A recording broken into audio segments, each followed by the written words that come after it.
Rachid, vous êtes à Colombes, devant le siège du Parti Socialiste. Colombes, c'est la ville où se présente Ramayad, la secrétaire d'État aux droits de l'homme. Elle est troisième de liste sur la liste de l'UMP, la maire sortante Nicole Guetta.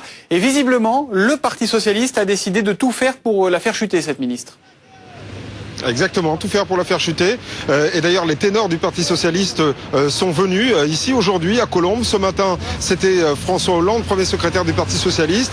Et ce soir, au moment même où je vous parle, Ségolène Royal est en train de se promener dans les rues de Colombes pour tenter de convaincre les Colombiens d'accentuer ce vote en faveur de Philippe Sarr, le candidat socialiste, enfin de l'Union de la gauche, puisque sa liste réunit les Verts et les communistes également. Le Philippe Sarr qui est arrivé en tête après le premier tour, légèrement en tête puisqu'il distance la maire sortante UMP avec qui se présente Ramayad de seulement 300 voix, enfin un petit peu plus de 300 voix.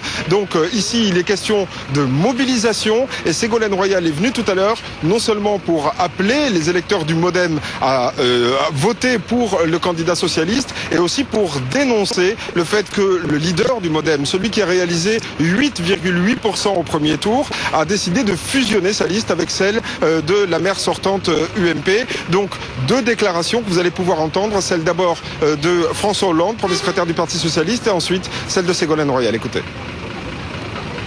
Nicolas Sarkozy agit mal, préside mal, tire la France vers le bas. Je voudrais dire à tous les électeurs de gauche et les hommes et les femmes de progrès que ceux qui pensent qu'aujourd'hui les valeurs humaines sont piétinées et que les valeurs financières n'ont jamais été aussi arrogantes et aussi insolentes, qu'ils viennent massivement voter dimanche prochain, à la fois pour choisir de bons maires, des maires sérieux avec des équipes sérieuses au travail qui seront à la tâche et en même temps pour sanctionner le pouvoir en place pour que les choses ne continuent pas comme elles le sont aujourd'hui.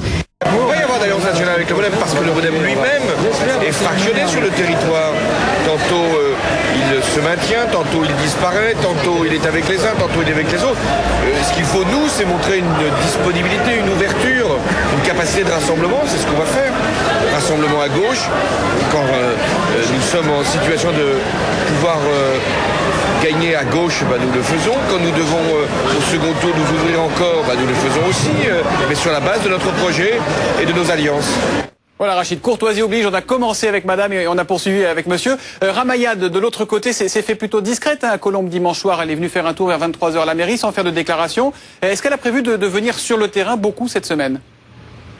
Eh bien écoutez, elle y est en ce moment sur le terrain Ramayad. Alors difficile de la trouver Ramayad parce que elle se promène finalement beaucoup à bord de sa limousine, celle de ministre, pour aller d'un endroit à l'autre pour distribuer les tracts. Alors on a essayé un petit peu de la suivre tout à l'heure, mais ça a été très compliqué. On ne l'a même pas vue, elle n'est pas descendue de sa voiture. Mais Ramayad fait savoir qu'elle est sur le terrain et qu'elle aussi, elle distribue les tracts pour tenter de convaincre les électeurs indécis et peut-être ceux qui ne se sont pas rendus aux urnes dimanche dernier, d'y aller cette fois pour évidemment voter en faveur de sa candidature elle-même et derrière la maire UMP de Colombes. Merci beaucoup Rachid Embarki en direct de Colombes ce soir avec Damien Tanguy.